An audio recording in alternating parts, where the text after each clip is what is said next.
Good. Thank you. Good evening, friends, colleagues, partners from consulting firms, our very own consultants, ladies and gentlemen. My name is Ruben, and I am your host for this evening. I hope you and your loved ones are doing well and keeping safe in these unprecedented times. On behalf of IndusGuru Network partners, I extend a hearty welcome to each one of you to our first online event of 2022, titled Gig Consulting Opportunities for Early and Mid-Career Professionals. Thank you for taking out time and for being a part of this interactive session. Very quickly, I would like to introduce you to our team members. IndusGuru was co-founded by Deepak Malkani and Shanu Malkani. Deepak brings with him 25 plus years of experience in management consulting. Deepak has worked as a lead partner at Accenture Consulting and PwC. Shanu has 24 years of experience in the technology consulting industry and has worked for organizations such as Siemens and Accenture. Cyrus Linton is the Chief Information Officer at IndusGuru Network Partners.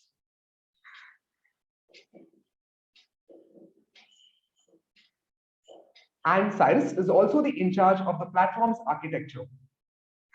The business development team at IndusGuru comprises of Payal Hemdev, Mehak Bhatia, Inku Khanal, and myself, Ruben Lobo. The digital marketing team comprises of Sandeep Rao and Neha Rao. Friends, few housekeeping points for the audiences. Please put down your questions in the question and answer box only. If you wish to have a question answered by a particular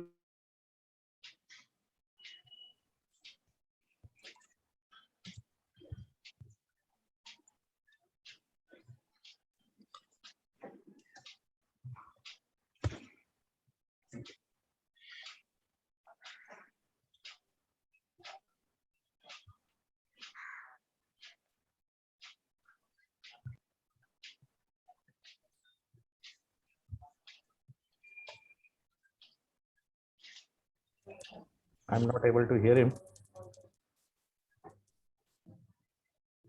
It seems to be a little bit of a network issue. All Just right. give us a minute, yeah. Sure. No problem. I think taking on from here, if I'm audible to everyone. Yes. Thanks, Ruben. And moving on, I think probably time to introduce the agenda of the session itself. First up, I would like to really thank everyone who's joined us today for making the time. On behalf of the IndusGuru team, we're privileged to have you. I know it's probably a very difficult time, and many of you may be grappling with the COVID situation in your homes and families, and still you might have joined. We wish you the best of health and a good recovery. This too shall pass. Let me move over to the agenda itself today. The agenda today really talks about, first and foremost, the winds of change that are happening in the world of work. And for that, we will share a few insights looking at the past as well as the future. After that, I will briefly introduce the IndusGuru platform, because I know many of you who have joined us today don't probably know us that well. Some of you, of course, are already part of our network, but I will do a quick introduction about the IndusGuru platform and its value proposition for you.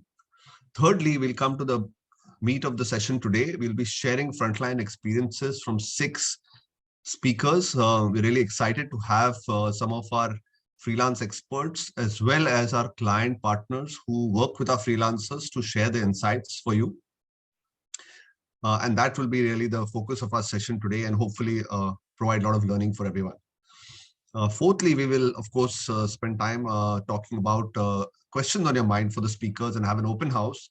What I would request you to do also is, through the session, if you would like, please post your questions in the chat box so that we can keep track of that and address them at the end. And lastly, my co-founder, Shanu Malkani, will speak a little bit about, again, how you can leverage the IndusGuru platform for your own work and practice. So with that, let me move on to introducing about what we are seeing as very significant winds of change. Now, in a sense, what we're talking about today is really the world of work. Work is something that for some is a means of financial security. For some, it is really a means of personal fulfillment and recognition. For many, it becomes a way by which you define yourselves. We have had many times when people ask who you are, and we would answer with, I'm an engineer, or I'm a doctor, or I'm a banker. Right? So work occupies a very, very central place in our lives, and obviously a majority of our waking hours. So to understand the future of the world of work, we thought it's good to also peer back into the past and understand how has it evolved across the world in different economies. And this is a picture from the World Economic Forum data. Over the last 150 years, it shows what the average working hours per worker has been in each of these economies. Now, a lot of us speak today that we're working harder than ever before with all the digitization and technology at our fingertips. Having said that, this data over the long term really shows that the average working hours per worker has declined by almost half in most of the developed economies. Of course, India and China, we have data over a shorter period, and that shows a stability over the last 50, 60 years, about 2,000 hours average working per year. But for most other economies, if you go back 150 years, the typical working average hours for a worker was more than 3,000. And that's come down significantly. To us, this was a substantial insight. And this is also shaping expectation of future generations of workers. So if I move on and see beyond the numbers, what does it really mean in qualitative everyday life? In the past, the way we worked, even maybe up to 30, 40, 50 years ago, was more in the nature of human sweatshops and driven by the Industrial Revolution. But today, if you look at the way people work and the way the current generation expects work to be, you have something more akin to the right-hand side. And also more seriously, the right-hand side is not a professional diver. It is probably a freelancer working on his latest assignment while enjoying what he needs to do. So this is the context to our current situation. One, the number of working hours on an average have come down, and there's much more time for leisure, and that has changed expectations of the new generation. Secondly, technology and extreme personalization has introduced a very different expectation from this generation of workers. These are the two factors we believe that have contributed to a big emergence and a big boost on a long-term basis to the gig economy. Of course, in the West, it has been prevalent, but it is catching on, as I'll talk about briefly, in India too. So if I move on and see, what does this mean after the pandemic? Now, a lot has been talked about the pandemic. All of us have, for 2 years now, heard the terms about work from home. And of course, more recently, in the last 6 months, we've been hearing about the Great Resignation. But we thought it'd be good to recap these numbers in a short bit, because they're so significant.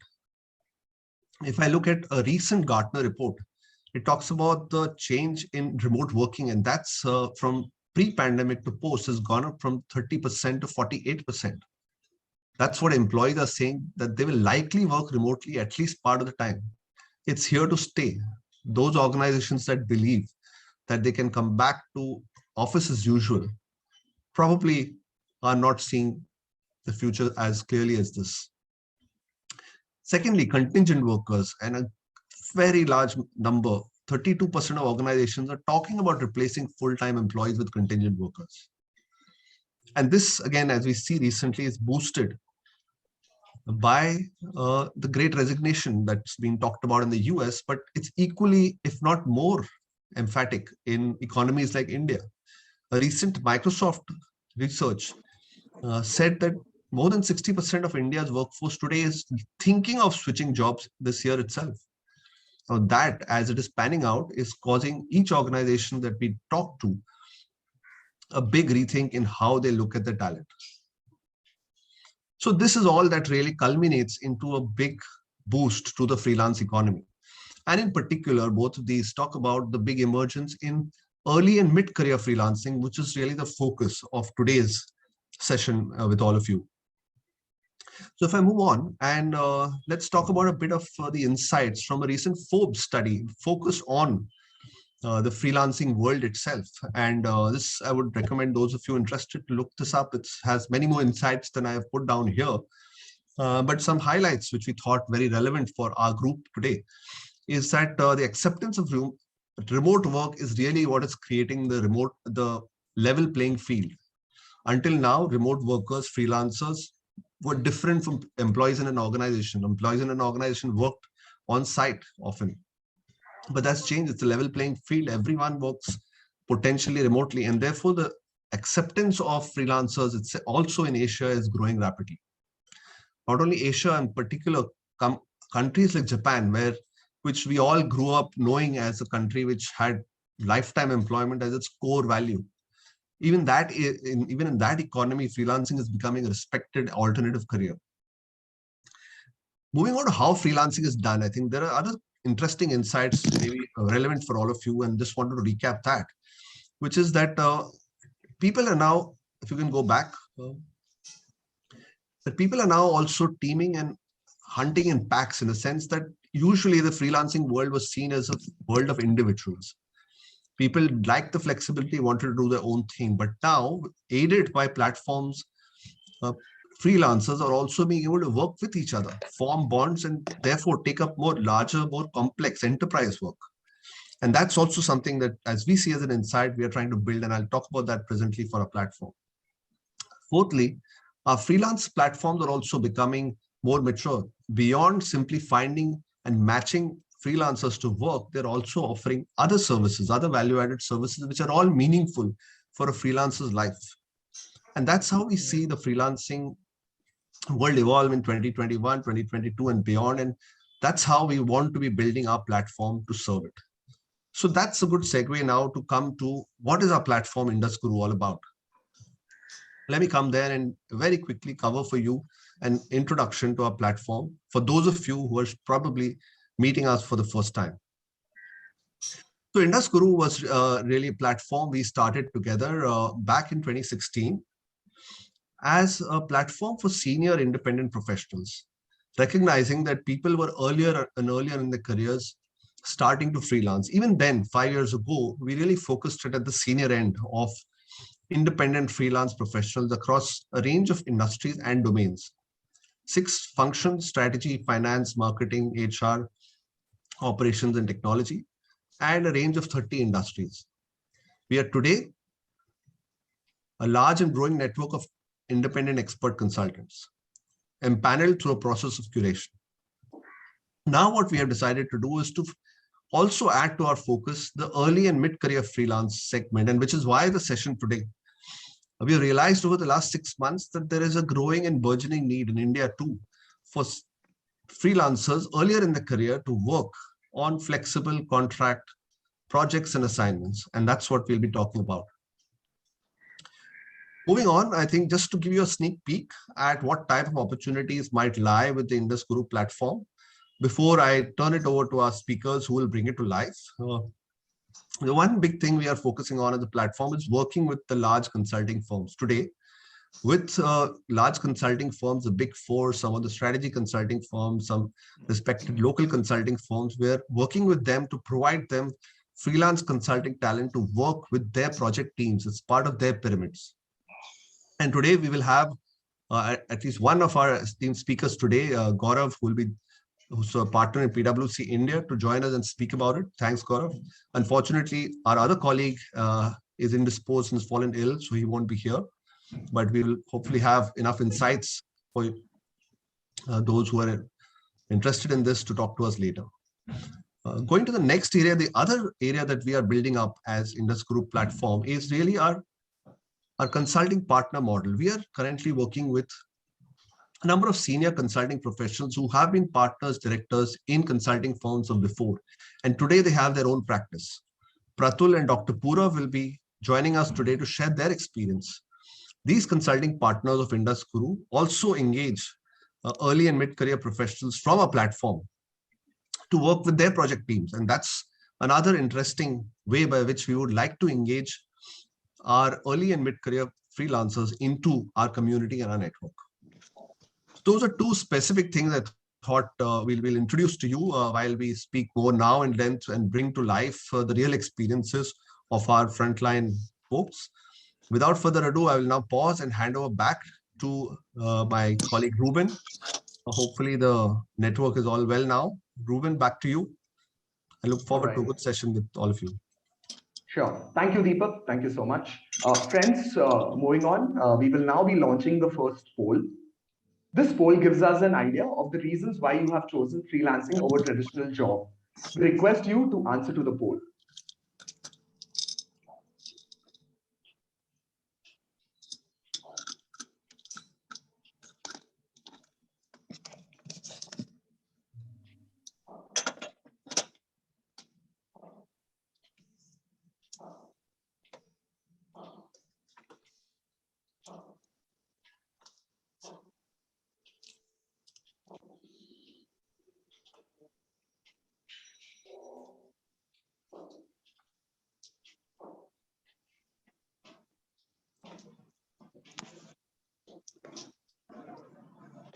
Friends, request if you could quickly answer to the poll.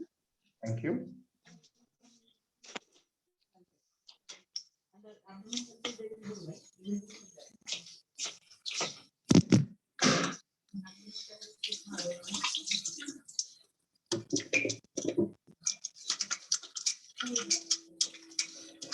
We are good to end the poll and launch the results. So we have about 42% of the audience who's chosen the fact that they choose, the reason why they've chosen freelance consulting is because they would get the opportunity to choose the work that they enjoy. That's very nice. And about 29% of people who've mentioned that they have greater flexibility in schedules. Thank you so much, friends. Thank you, everyone. Thank you once again. Moving on, we will now get started with the much awaited keynote sessions. I would now like to introduce our first speaker for the evening, Divisha Upadhyay.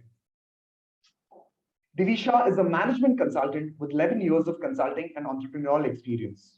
Divisha specializes in end-to-end human resources consulting and has worked for PwC as a principal consultant. Here, Divisha share her thoughts on venturing into freelancing, the pros and the cons. Over to you, Divisha. Thank you. Thank you. Thank you for having me. Thank you for the introduction. I mean, I can see people from IndusGuru. It would be great if some of the others can switch on their camera because it's very difficult to talk to a black screen. Trust me on that. Okay, cool. So I'll get started. I mean, the poll actually helps me sort of segue into that. Why did I get into this? I think all the reasons that you saw in the poll, right? The ability to choose your schedule, the ability to choose who you work for, who you work with, what work do you do? Just the flexibility of, having my own time to myself. That's predominantly why I got into it. As Ruben said, I was with PwC, done my master's in ISB. So after that, I took a break and then I realized that I think I want to be able to choose some of these things. And again, I would say that the biggest one is the ability to control my time/schedule. Now, while it sounds great and Deepak was kind enough to tell us about how all of this is moving, I think it's important to also understand some of the advantages and disadvantages, right? So the advantages are probably the same reasons that I mentioned to you as to why I got into it, right? So schedule, the kind of work, the quality of work, the clients that you do, the team that you work with. So that's the advantages actually. And it's very interesting because you can pick the work that you want to do and the kind of people that you want to do it with, and you don't necessarily need to be stuck with something that you don't enjoy. So on a day-to-day basis, and something that may be happening to you when you're in consulting firms, with no offense to anybody, is that obviously sometimes you have to do work that you don't enjoy. But here, at least you have the option of doing that. I'm not saying it's all hunky-dory, but there is always the option of doing that. But let's keep it real, right? As in, there are disadvantages also, and let's accept that, and let's sort of just quickly look at that. Biggest not disadvantages, so to say, but I think something that you must be cognizant of if you're taking that decision, if you're taking that leap, is the biggest thing. You're not always guaranteed a paycheck at the end of the month, right? Could be months when you don't have work, or you don't have projects. So you should be able to be okay with that, and that should not be stressing you out. Two, sometimes for whatever reasons, you are required to work on multiple projects, and it may sort of go into your time, and it sort of stretches you, and all of that.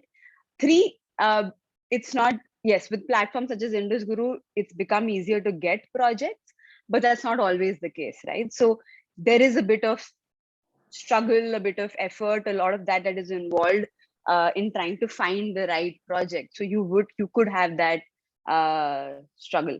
But yeah, I mean, I think so, not a fixed paycheck at the end of the month, sometimes having to do stuff that you don't completely enjoy, and 3, being stretched at times. So that's the not so great things about sort of doing this freelancing. Now, some of the questions that I was getting from some people was that how did I get my first few assignments? I think it holds for me, and I think it will hold for most people who are getting into it. It obviously starts off by people that you know. It's important to just sort of be connected with it. It really helps if you've done some great work in the past and hence sort of reach out to you. And yes, platforms such as IndusGuru obviously come in handy because they help you connect to the right people. So that's actually how I got my first initial assignments. It was because of some people that I knew, some people that I worked with, managers in the past, and all of that. And I think the key ingredient or the key way that you can make these switches successful, and I think I would definitely tell that to anybody starting out, is especially at the early and mid-career professionals, right? It's important for you to be able to establish your expertise. Given, for whatever reasons, right? It's all, you need to be able to stand up and be confident in what you do know. And maybe what you don't know, you figure out, you learn, you learn on the job, you learn from people around you. But it's important for you to be able to have that confidence and express and articulate what is it that you are good at, what is it that you do have the expertise and experience in. That really helps. 2, I think, again, thanks to all the years of consulting in me, I do believe that you being able to show a very clear approach to a potential client is very important. Yes, in parts, we would have probably done projects in parts in our past, and we might plug into smaller, smaller teams in larger projects. But it's important for you to be able to communicate that I will do A, B, C, D, E. I will do it in this manner, and I will deliver this.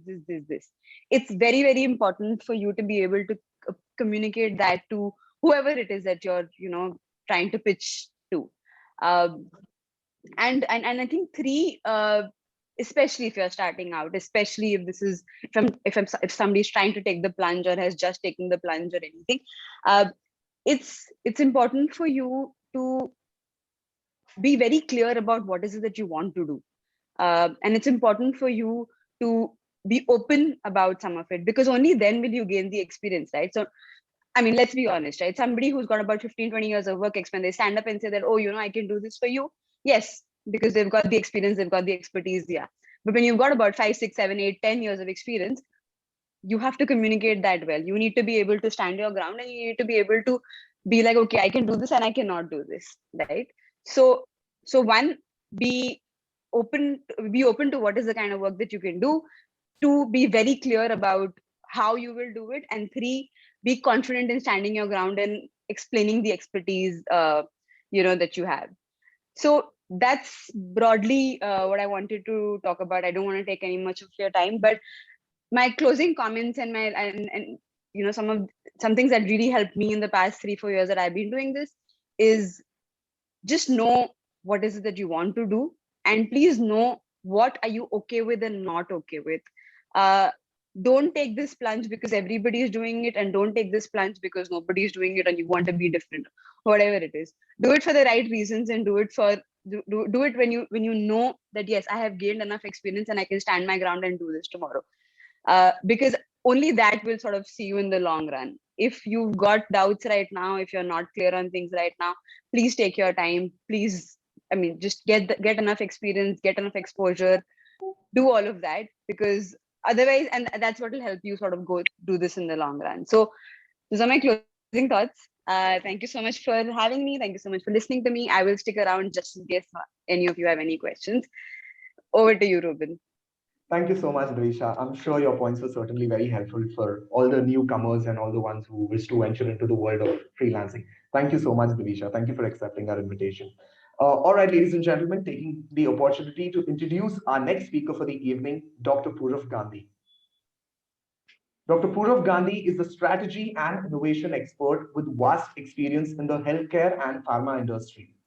Dr. Puraf has worked for Deloitte Consulting and our go-to person for all the projects in the life sciences and healthcare industry. Dr. Puraf will be sharing his exciting journey of transitioning from a Big Four to freelancing and now being on the other side as a founder of a successful boutique consulting firm. Without much further ado, ladies and gentlemen, presenting Dr. Puraf Gandhi. Thank you, Ruben. Thank you for the introduction. Nice speaking to everyone here. I'll tell you a little bit about my background in addition to what Ruben said. So I'm a doctor by background, but always thought that I wanted to be in business. So decided to do an MBA. Started my journey with Deloitte Consulting. But like I always say, I'm a Guju by background and all Gujaratis are fairly entrepreneurial. So I decided that at some point I have to be my own boss and decided to take the plunge. This was around 6-7 years ago. Initially, I started my career in this particular conversation. I have the privilege of being on both sides, like Ruben said. So when I started my career, I started as a freelancing consultant, founded one or two other like-minded people with whom sometimes you would hunt in packs. IndusGuru was one of the big supporters in early times when we got some freelancing gigs through IndusGuru. Over a period of time, established Health Arc, built a team of around 65-70 individuals, work mainly in strategy consulting areas, primarily in life sciences and healthcare, but also a little bit outside healthcare now as we grow. And we partner with IndusGuru effectively on many pharma engagements. Wanted to share some specific thoughts I had around freelancing and the gig economy, right? I mean, this is not a net new concept per se, like as Deepak said, but the world has changed and it has evolved significantly. So since I started working 12 years ago, some of the mega changes that I have seen, and they are at two levels. The first one is at an organization level, where there's a lot more acceptance for people coming in as experts, as freelancers, as gig consultants, as opposed to before. The us and them mindset has started reducing. Also, a lot of organizations have become mature in terms of starting to identify what is core to them, what they're really good at, and what are some of the things that they can supplement from outside. And there are reasons for that. So, for example, one good example about our own company, right? So, we're really good at consulting, we would like to be, but at the same time, marketing or digital marketing is not what we are good at. So, when we hire one person to do digital marketing, we struggle at every level to hire the right person, evaluate him or her, give him or her the right career path, provide that environment where they could feel comfortable and talk to each other. So all those challenges exist, and hence while we love the topic, we understand that it is not core to our organization, and bringing in an external person, a freelancer, would make a lot of sense. So that level of maturity, now we have in a small organization like mine. So large organizations have obviously evolved and they have that maturity, and hence the number of opportunities that exist have evolved significantly. Second, like US, India as a country in itself has evolved, right? So our challenges 20-30 years ago in our parents' generation were very different. There was a conservative mindset where risk-taking was something nobody would do. So if you get a job at Deloitte and if you get a job at some government organization, your parents would say that take the government job. There is security. Now the need for security has overall reduced. And hence we have a much more kind of, how do I say, like enterprising and a brave generation where people are very open to take risks. They note that the opportunities are endless if you decide to take the plunge. More importantly, if you decide to take the plunge and if it does not work out in next 2-3 years, you still have a path back to working in a corporate job or doing something else. So the number of opportunities to experiment, do something else, and the society and market reacting favorably to it are higher. And hence it's always easier to take that plunge and do that again and again. What I wanted to specifically also talk about is what are some of the skills that people, as they think about young and mid-career professionals, as they think about strategy consulting, would be really valuable, what organizations really look for. So in last few years, what I have seen is that when it comes to strategy, Doing entire growth strategy, 5-year business plan, enterprise strategy is something which everyone goes to a large company for, right? Because they find comfort in it. They find continuity in working with a large organization. But there are two specific topics that people go to with freelancers or gig workers. So one is when you bring in an industry depth. So let's say if you are an expert, not just in pharma, because it's a huge industry, but you are an expert, let's say within biologics, or you are an expert in terms of launching a new product, or you are an expert in phase 3 clinical trials or designing a clinical trial. Having that expertise and being known for it makes you really desirable. And if you do back-to-back 2, 3, 4 such projects, then you start becoming a thought leader in that area, which is where you would want to be as a freelancer within strategy field. The second piece is a lot of strategy work also requires not just somebody to do the analysis, but also expert facilitators. So here I've seen a lot of organizations who want to do their strategy themselves because they have senior leaders who understand the topic really well, who also have a lot of thought around it, but bringing that consensus, bringing a logical structure around it is something which is missing. And hence, having somebody who has strong facilitation skills and can demonstrate that, take the organization along that journey, is where they don't go to large firms for, but they would prefer individual facilitators for. So again, that is an area where I've seen that there are a lot of opportunities in today's world. And now, with the remote working becoming more of a norm, there are more and more opportunities which again open in this area, because to be a facilitator, you don't always need to be traveling, don't always need to be in the same place. You can be an effective facilitator in a virtual environment as well. So these are two areas. Now, obviously, there are other areas, but these are two areas which, in my experience, I've seen as great starting place for anyone wanting to start and plan their career. So these are some thoughts I had. I'll also be around for taking more questions if there are any. Thank you. Thank you so much, Dr. Puraf. Thank you. Friends, moving on, we'll now be launching the second poll. The second poll is towards the challenges you face while starting to freelance.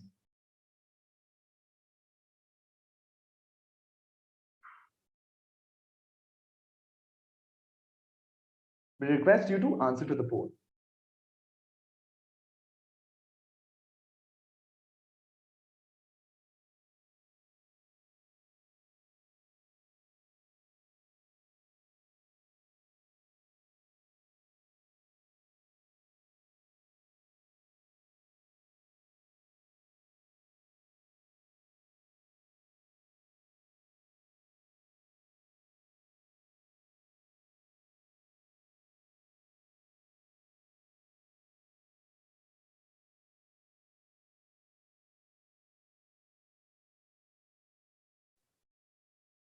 All right, friend, here are the results. We have about 37% of our audience who says unpredictability of finances as one of the major challenges. We have about 48% of the audience who says finding clients in general.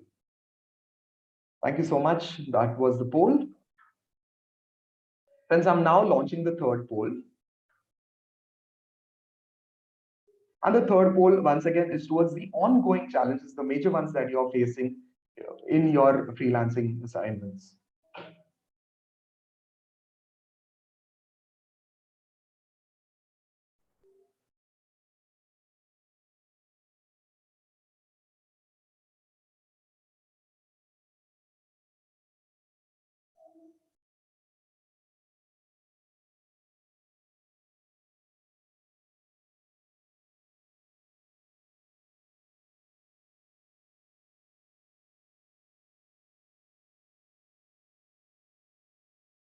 All right, here are the results.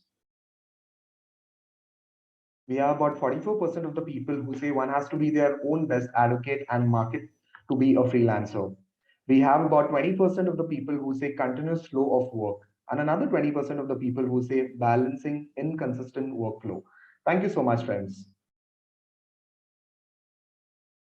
Thank you. Moving on to the third speaker for the evening. Our third speaker is Srinivas Kandamuri. Srinivas is a management consultant with hands-on experience in implementing Six Sigma and Lean projects. He has worked with Mercedes-Benz, Research and Development India, General Motors Technical Center India, and now advises independently. Here, Srinivas share his thoughts on freelancing in the operations domain. Over to you, Srinivas. Thanks, Ruben, for the introduction. Nice to meet everyone here. Many of you actually trying to become first-time freelance consultant. It's a great path, the lesser chosen path, but yeah, all the best to many of the people who are trying to do this. So I will just add a few of my thoughts on this in terms of like what I have gone through. So just giving a brief introduction, like one thing I believe is like. Consulting is a choice that a person has to take, and then it's basically something you will have to know for yourself, like are you built for it, or do you have the do you have it in you to kind of build yourself as a consultant, right? So one thing that stands apart from all the consultants that I have seen is like they are very inquisitive. They always are interested in learning. They are interested in learning more about how different things work in different companies, different segments, different functions, and all of these things. And then also at the same time to identify between all of these things, like which is the best way to move forward. Like how can you correlate different learnings from different parts of life, and then try to build like what is the best for a particular company, right? So that is something that actually drove me towards kind of helping small and medium scale industries, because these people hardly have any access to this kind of support system. And then that is where I wanted to kind of come in and then help the small and medium companies get access to this kind of services, which were mostly prevalent only in the large companies, right? So that is why I took the plunge to come into this. And then in terms of like how can someone prepare for their first introduction call or something, right? So first thing is like learning about your client actually helps a lot. And then as we had Divisha tell already, so giving a proposal, giving a path in terms of what is the plan that you have, what is the way forward, how would you want to do it, what are the timelines, what are the support system that you will need to ensure the job to get the job done. So these are all very important for you to know and prepare before you actually go meet someone and then try to understand their problem. The first thing that I would want every consultant or every freelance consultant is to actually try and learn more about your client, try and listen more about the problem that he's facing, and understand it in a much more detail, and then go about giving your solution or your suggestions, right? And then when it comes to so I think everyone at some point you will be coming across this particular thing in terms of like, okay, now I have proposed a particular service and the client likes it, but what is the correct price, right? So you quote too less, and then you will be in a trouble where you will be stuck.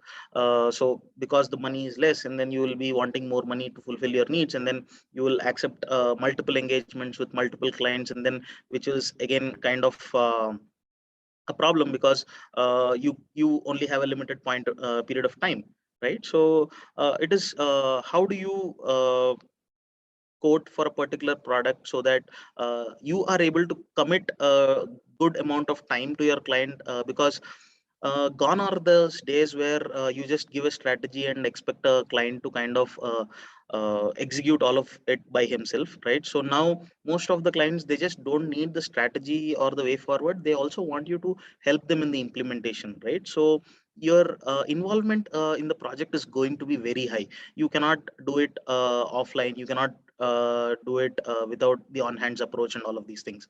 So considering all of these things, you will have to price yourself good. And one thing that I've learned is like, irrespective of whatever you have priced, maybe for a project you have underquoted it, but then the attention that you give to the project, that should not be anything less than what is required, right? So these are some of the points that I would want someone entering new into the freelance consulting to know. And then that's it. So all the best for you. Over to you, Ruben. Thank you so much, Srinivas. Thank you for accepting our invitation. We look forward to have you be a part of the open house Q&A session as well. Thank you so much, Srinivas. Thank you. All right, ladies and gentlemen, moving on to the next speaker for the evening. Our next speaker is Gaurav Agarwal. Gaurav is a partner in the finance transformation practice for PwC India. He has experience of helping clients in large finance transformations, spanning operating model transformations, process and technology enhancements. Gaurav has been helping clients in their digital finance journey by implementing intelligent process automation as well as cloud-based tools. IndusGuru is working closely with Gaurav to meet his talent. He will now walk us through his perspective of a standout consultant's profile and the must-know things while pitching for a role. Over to you, Gaurav. Thanks, Ruben. Thank you so much. And then thank you, Deepak Shanu, for the opportunity. Yeah, so I think basically we've been working with IndusGuru for over a year, and I think there are various diverse roles for which we have reached out to IndusGuru, and I think it's been very, very fruitful, the partnership so far. So before I go forward, let me just quickly talk a little bit about myself. I'm a chartered accountant, qualified way back in 2003. And from then, that point onwards, I've always been into the big fours, primarily PwC and one more big four. Really started my career as internal auditor, in the risk advisory space. And over the next 11 years, did a lot of engagements around internal audit, enterprise risk management, internal control frameworks for diverse industries in oil and gas, consumer retail, manufacturing, etc., across diverse countries, including a stint of about 2 years in the United States as well. In about 2015, I just felt that maybe I should do something different. I guess didn't have the courage to do something very, very different as some of you started doing freelancing, etc. But I just thought, let me try and do something different. So I, within PwC, took a shift from internal audit into the management consulting domain and started focusing on finance transformation as an area of focus. The last 7 years, I think, have been very interesting, predominantly because there's been so much happening in the world of digital transformation of finance function. So we've done a lot of work around digital transformation of the finance function, setting up shared service centers, and really helping finance teams become future ready. I think over the last 2-3 years, there's been a sudden proliferation of digital in finance, and I think there's lots and lots of conversation. So the space is really booming and very, very exciting at this point of time. Personally became a partner in 2019. So it's been a great journey so far, and I think there's a lot to achieve, as they say, picture abhi baki hai. But moving on to the topic of the day, which is really around freelancing and the gig economy professional.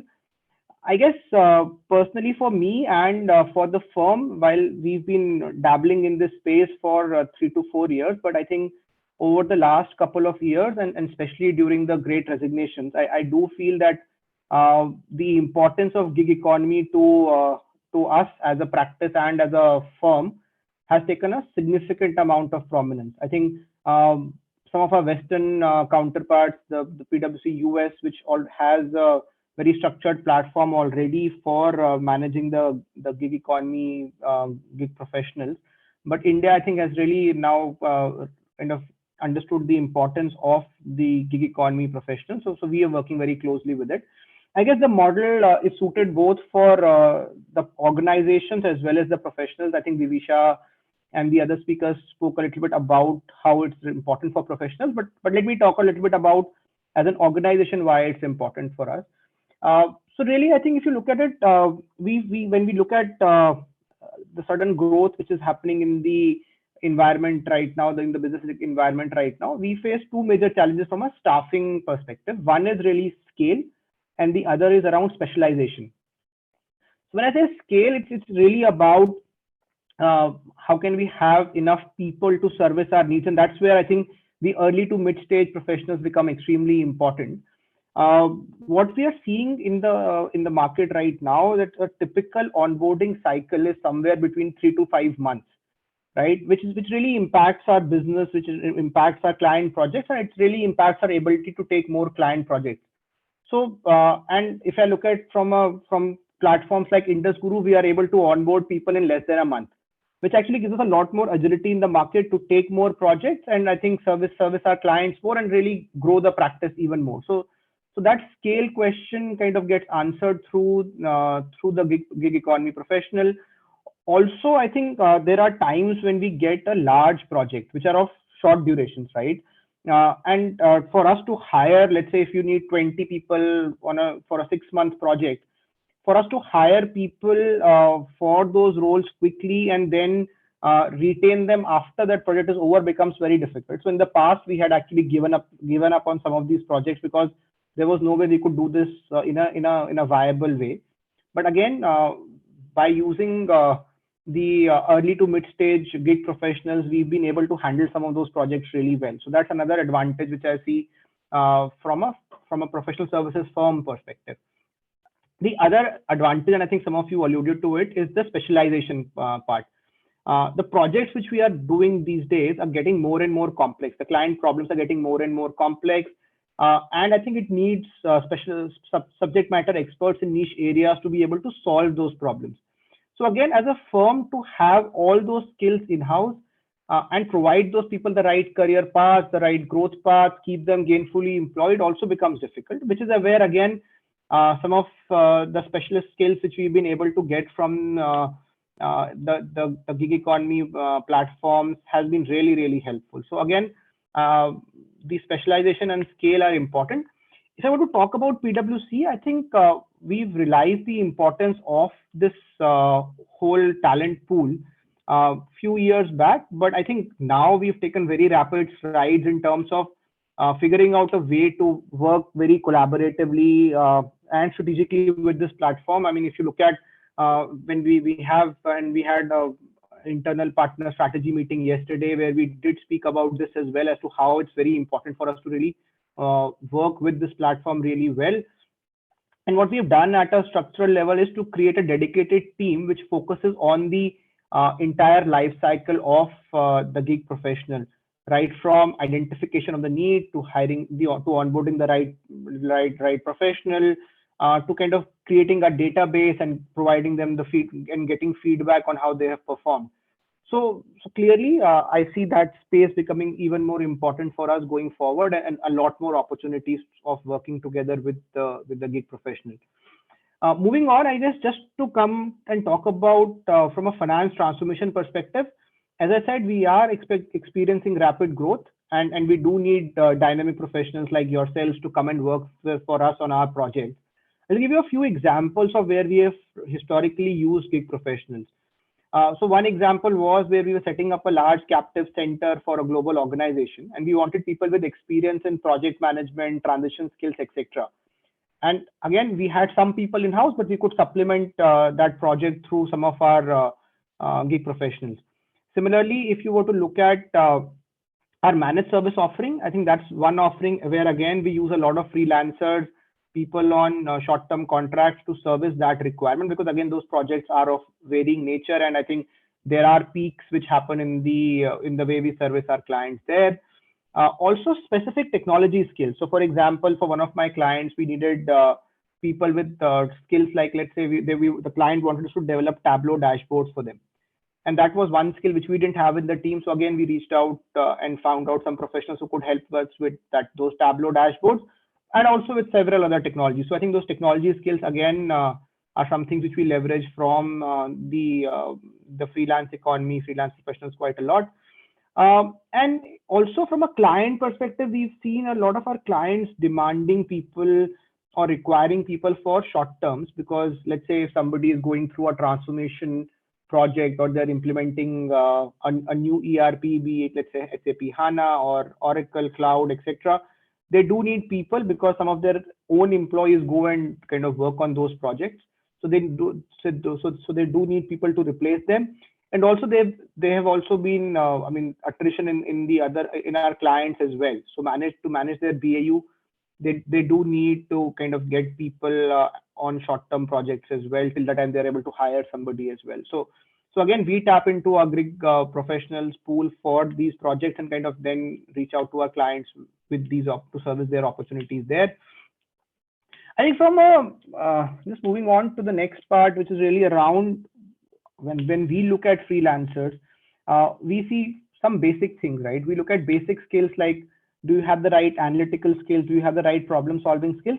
And more importantly, I think the attitude to kind of come into a new environment and start contributing very quickly is extremely important. I mean, the basic technical skills around finance, technology, etc., are foundational. But really, I feel the agility and adaptability which independent professionals need to show has to be much higher, because if you come into an organization and you spend, let's say, 3 years, 4 years, you kind of tend to adjust into the culture, ways of working, you get trained into it. But here, when you come into an organization for a short-term project, you need to learn to start delivering very, very quickly. So that's a fundamental difference. And I think if you look at somebody like me who's been here for 12 years, I would have kind of matured into the culture. But for somebody who's coming in new for a short-term project, that becomes extremely important. So agility and adaptability is extremely important. Also, I think what we've done in the past is that if there are people who've done really well on a project, we've been able to offer them permanent employments as well. Depending upon obviously interest on both sides, as an independent professional, you should be interested in joining us, and you should have done well with us so that we are inclined to hire you as well. But those opportunities are also there, which we have done in the past. So I think just to summarize and not take more time around this, I do feel that this model is a core part of our strategy.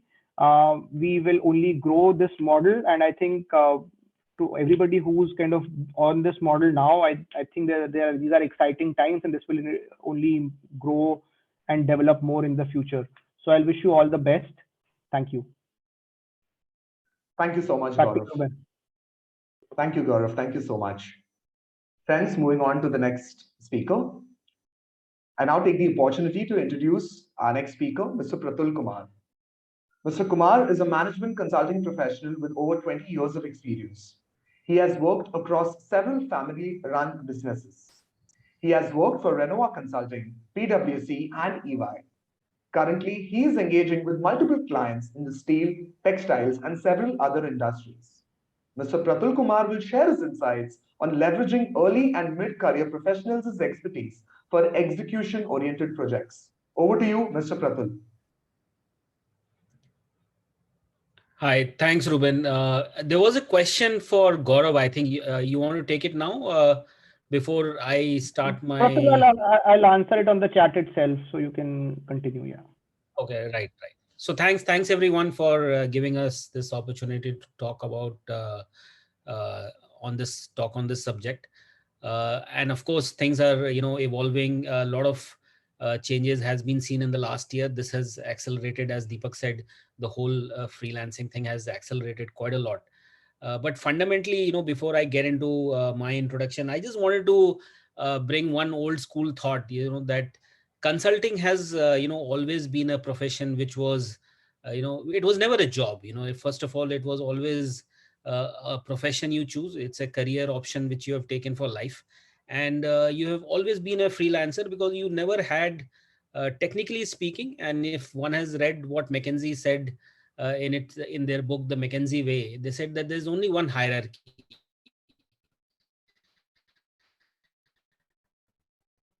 In consulting, which is you and the client. You're working in a large organization, or you're working in a as a freelancer. You're technically there as somebody who's directly owning the client, and that is the mindset we have to keep, whether we are in a firm or we are independent.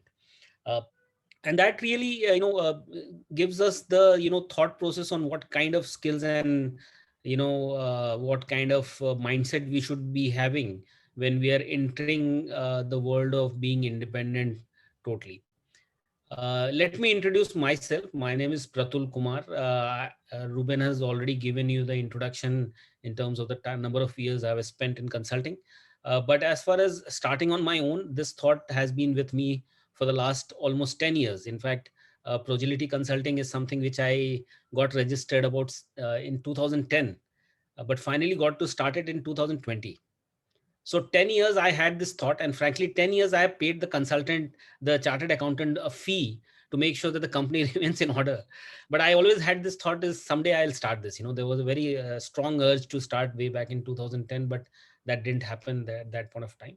But finally, I got started, and luckily things have been going good. As everyone knows, consulting overall as an industry is doing very well. And we are actually, we are trying to work with IndusGuru to one, augment our teams. Also, I work independently also in couple of assignments wherever I get the opportunity. So that's the way I interact with freelancers, and I'm also doing engagements as freelancers. Fundamentally, I think in terms of skills, and we all have to think one thing: what is the life cycle of a freelancer? If you are and how do you want to position yourself? If you are somebody who is a deep core technical person, he has one or two things which kind of stand out.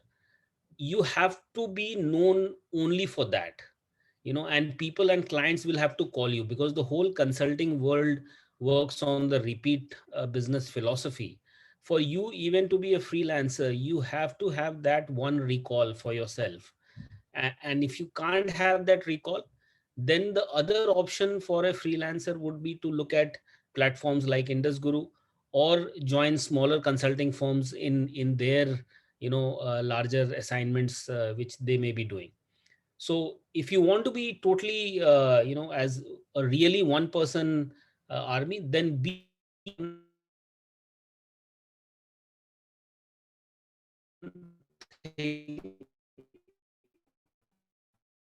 which is which you can do so well that nobody can come even close to you. And the second, which is you become part of a team.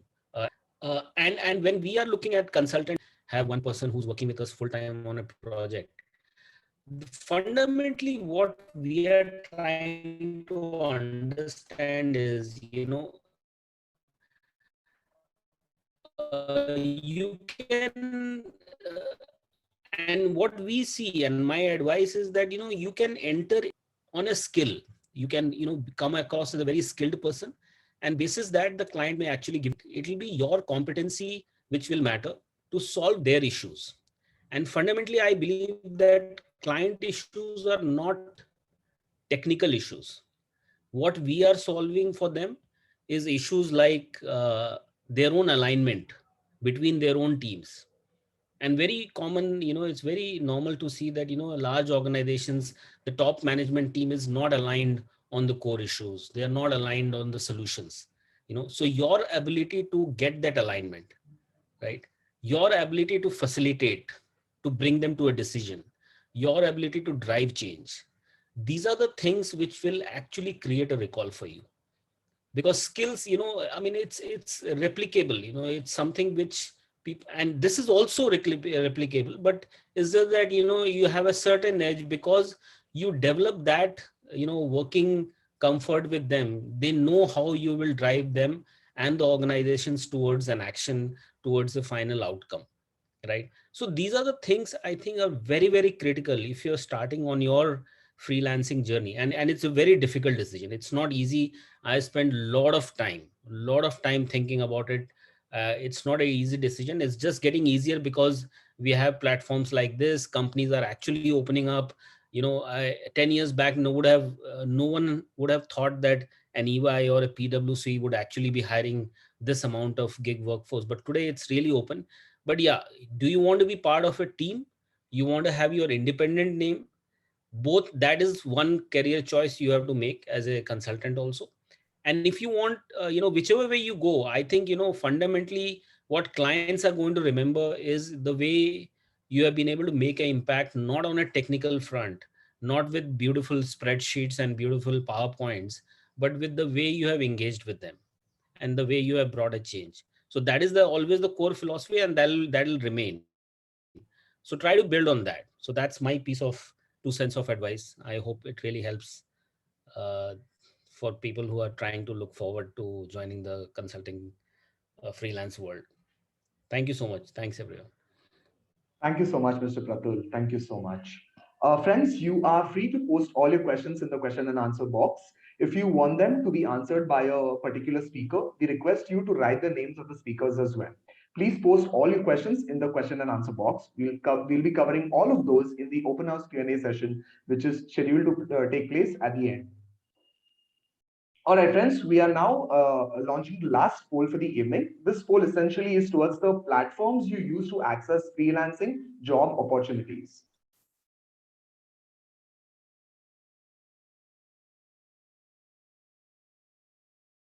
The poll is live. Friends, we request you to answer to the poll as well. Thank you.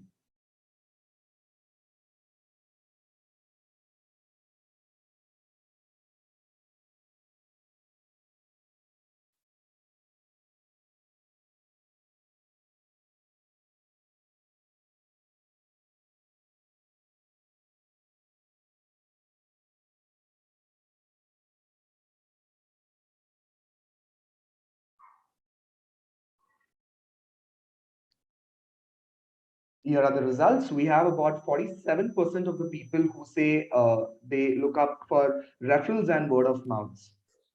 We have about 29% of the people who say they look for freelancer platforms, and about 12% of the people who say social media networks. Thank you so much, friends. All right, I'm now taking the pleasure to invite and introduce the last speaker for the evening, Vishal Revari. Vishal is an operations, marketing, and IT solutions expert with over 10 years of experience. He has worked for Housing.com, Appet Simple Infotech Private Limited, and now successfully advises independently to a range of clients. Vishal will be sharing his thoughts on the importance of being a part of aggregating platforms like IndusGuru. Over to you, Vishal. All right, thank you, Robin. First of all, thank you, IndusGuru, for the opportunity. I mean, our association started around 3 years back, and it has been a pleasure. The best part that I found about IndusGuru was the personal care that they took in reaching out and ensuring that the project is a fit for you. So I think so sometimes when you are starting in your freelancing business or freelancing consulting, this is a missing element, because people don't know you. But if you go through the process where some of the people who have those networks know you, they can help you with the correct projects. That was the first point. So I guess the consulting or freelancing happened to me because I was in between jobs, and then suddenly I got a call in the night that, hey, this is your expertise. Can you help us? We will fly you in. Can you just help us from this perspective? So suddenly I got a Big Four client working with them on their on-site, and I was looking at all the ways in which I can help them. So it happened, and then I started getting more and more involved in this. It was not something planned, but obviously your path could be different, and whatever you may select the same. There were many interesting points that were brought up earlier. One of the few interesting points was like, what would you be known for? But more or less, the one point that always becomes the deciding factor is like, are you reliable enough that I can give the project to you? So so you have to understand that when a person is looking for the projects, they have obviously proposals from 5-6 people or more. So how do you stand out from them? Like how you make that connection with that person, how you understand their pain point, and how you're able to solve them, which is much more of the human element rather than obviously having your own technical skills. So that is a thing that has worked out as it was earlier said, like how you bring the alignment between the organization itself is something that I have also seen while working from the other side. Like the majority of the time goes in bringing the alignment overall and getting to a place where everyone is comfortable with the strategy going forward. So I guess those are the main points. There were so many interesting points. I would like to just stop at this moment and get back to you, Ruben. So thank you once again for having me. Yeah, thank you. Thank you so much, Vishal. Thank you. Ladies and gentlemen, without wasting much time, let's now move on to the much awaited Q&A session for the evening. The open house Q&A session. I now request my colleague Inku to take charge of the Q&A session. Over to you, Inku. Thank you, Ruben. I hope I'm audible to everyone. Yes. Good evening, everyone, and thank you again for joining us today. We've had a very insightful session, and I'm sure all of you had a lot of takeaways to go with. We actually have picked a few questions that were sent in the group chat box and also which was sent to the host of the event.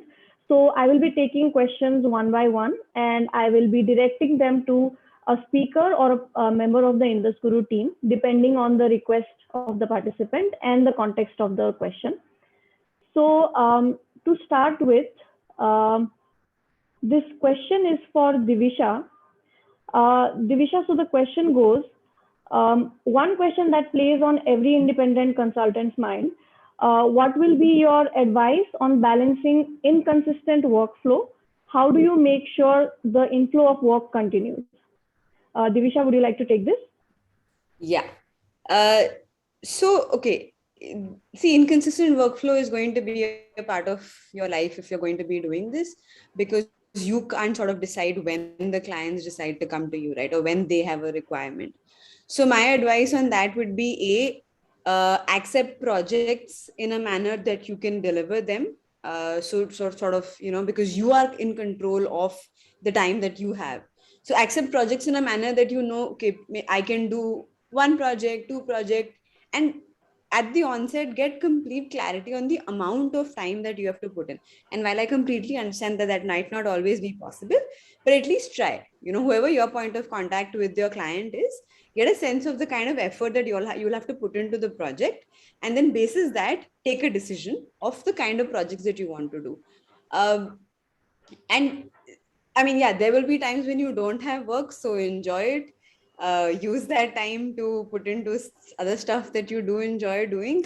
And when you do have work, then you plunge right into it. See, it sort of goes back to what I was originally saying, right? That you need to be doing this for the right reason. You need to get your parameters right. So if you are doing this because you want to dedicate 10, 12, 15, 20 hours a day, then please take projects in that manner.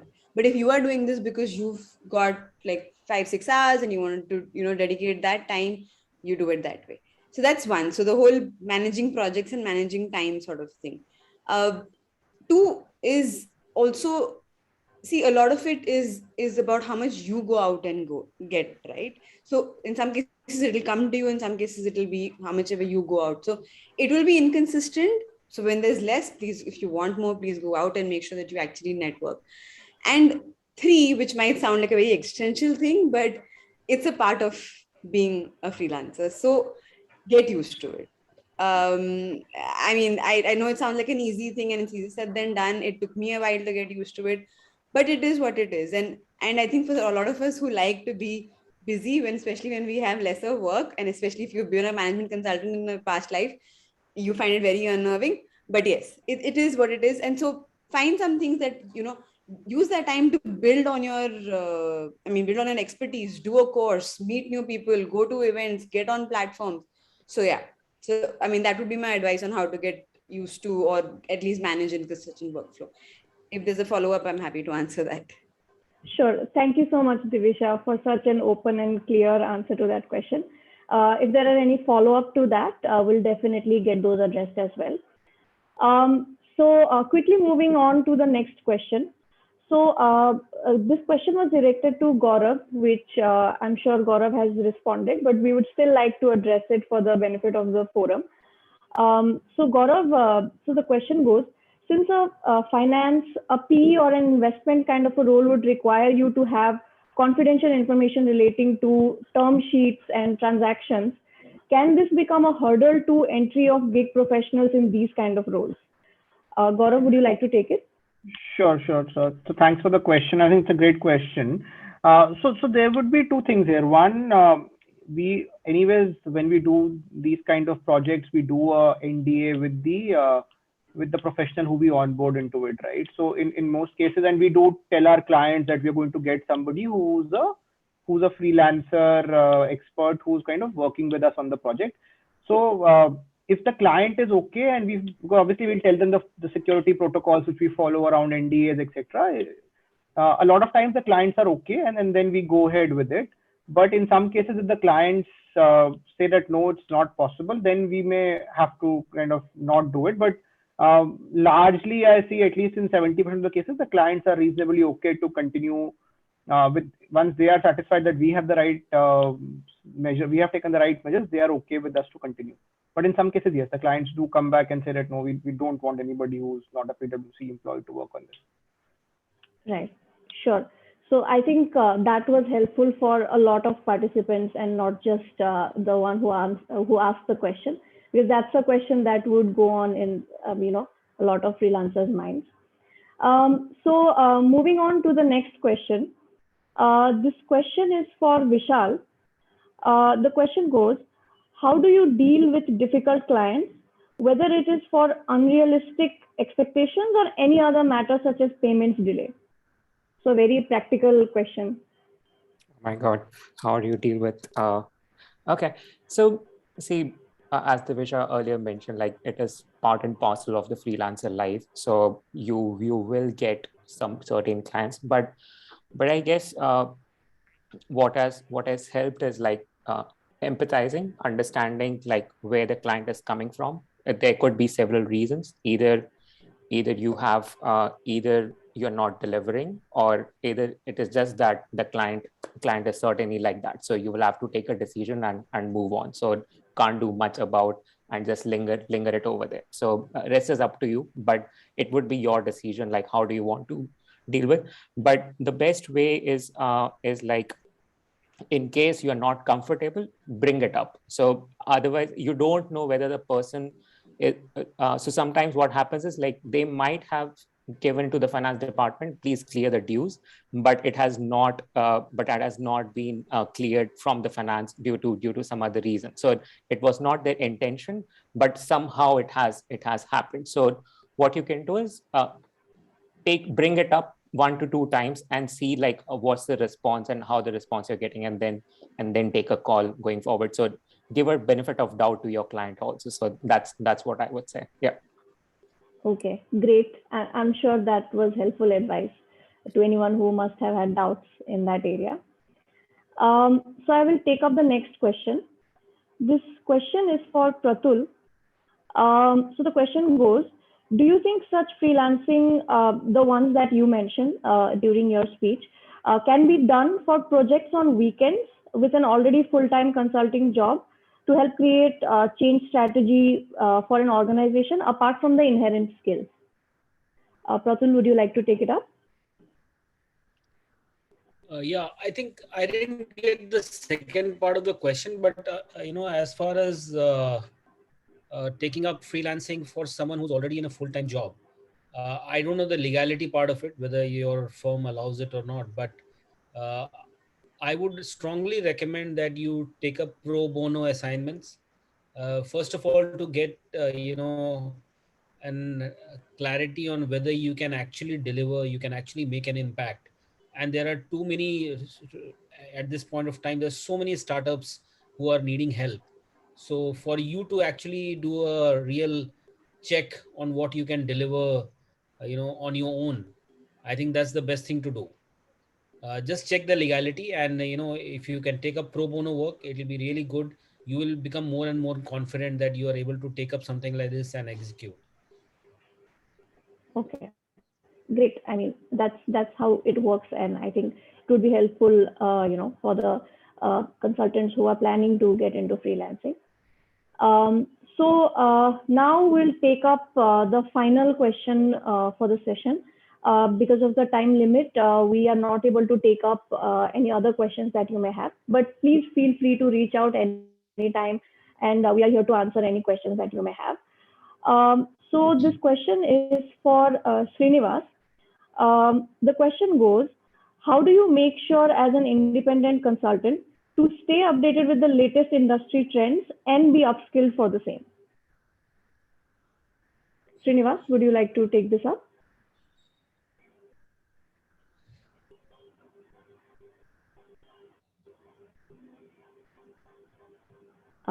Okay, I guess. Not there. Okay, okay. Sorry. Vishal, would you like to take this up instead? Inko, can you just repeat one more Sure, time, please? sure. So the question is, how do you make sure as an independent consultant to stay updated with the latest industry trends and be upskilled for the same? Right. So one fact is like understand what you're known for and what is the niche that you're serving. So try to understand like where the niche is in itself is moving. So maybe reaching out to the thought leaders in that area, doing some networking and understanding where people are coming from, taking an upskilling course in the free time. So those are the few ways, but I guess majority comes from doing your own research and talking to people and see like what are the next steps, what are the clients demanding next, and what are the pitfalls in whatever you're doing right now. So I guess those are the ways which we are trying to keep ourselves updated while being locked in a room and not able to move out in these times. Yeah, so that's it. Okay, great. Thank you for that, Vishal. So we'll just quickly take one follow-up question. So this question is for Deepak because it's addressed to IndusGuru. So the question is IndusGuru open to taking up or recommending any freelancers on weekends only who are already working at an organization? Deepak, would you like to address this? Sure, I can do that. Am I audible? Yes. Yeah, Diksha, thanks for that question. I think this is actually a principle that we applied ourselves right when we started the platform. Frankly, as we looked at the market we wanted to address, we said we will work with independent freelancers, people who are operating outside the boundary of formal employment with any organization. So that's really our guiding principles. We don't want to be caught up in any conflicts because many organizations have their own rules about what's possible and what's not possible under that. So we really work with people who are independent freelance. They may be doing many projects of their own, but they are independent and freelancing. So while I know that's probably something maybe other platforms may enable or something in the future that others might think about, working on weekends is more like moonlighting. And I also understand that in this current post-pandemic generation, there are lots of young professionals who are wanting to do this and are doing it too. However, our current focus and mandate and our intent is not to really do that type of moonlighting or enable that, because the types of opportunities we get from clients really need more active support during and close to full-time sometimes, but also part-time. Opportunities are there, yet what we promise our clients is that there is no conflict of interest from the freelancer with. So unfortunately, that's not something we'll be able to help on, Diksha. But yes, when someone is independent, we promise to grow and bring more and more opportunities of an interesting nature to you. Great. Thank you, Deepak. Thank you for the elaborate answer. So with that, we come to an end on the open house Q&A session. Again, like I said, we apologize for any questions that we could not take up, and we will respond to you off the session. And you can reach out to us anytime if you have any other questions that we can answer. Now, I would like to invite Shanu Malkani, our co-founder and director, who will proceed with the thank you note. So over to you, Shanu. Hopefully you all found the session interesting. Thank you everybody for participating. I particularly learned that the top choice for freelancing today is because I enjoy the work I choose. Yeah. So I also learned from Devisha how we need to be open to doing things and do it for the right reasons.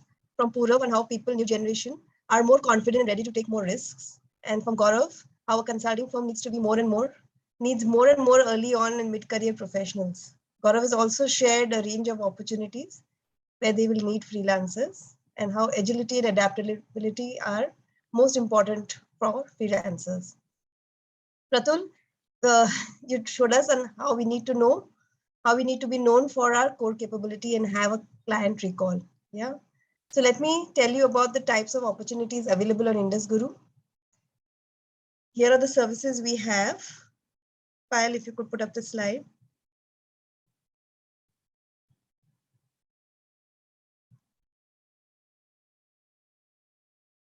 Sure. So in particular, what's interesting for early and mid-career professionals could be 3 of these services, basically consulting projects led individually or as a part of the transformation project team, or for contract roles. The others are for some of the senior folks. So basically the top 3 are the ones. Expert consultations and permanent hiring are more for seniors. Yeah. So if you found this session relevant, let me also share about how you all can join our platform. If you're not a member, you can register using these 4 simple steps. Create a brief profile, share 2 professional references, and we will complete the curation process and get you empaneled. We will also post that, start sending you messages and updates on either your mailbox or WhatsApp. Yeah. If you're already a part of our platform, refer your friends and colleagues. Please reach out to any of our business development team, and they will help you.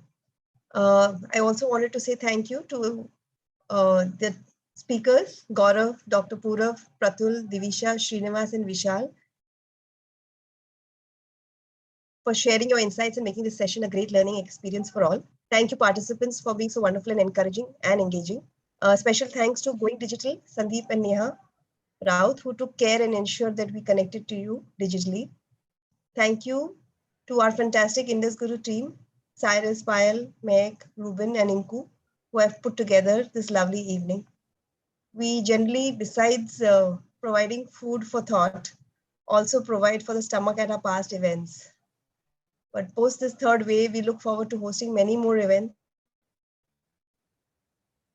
with luxurious spreads. Thank you, everybody, and have a great evening ahead. Thank you. Thank Thank you. you, everyone. you. Have a Okay. lovely evening. Thank you. Thank you, everybody. Everyone.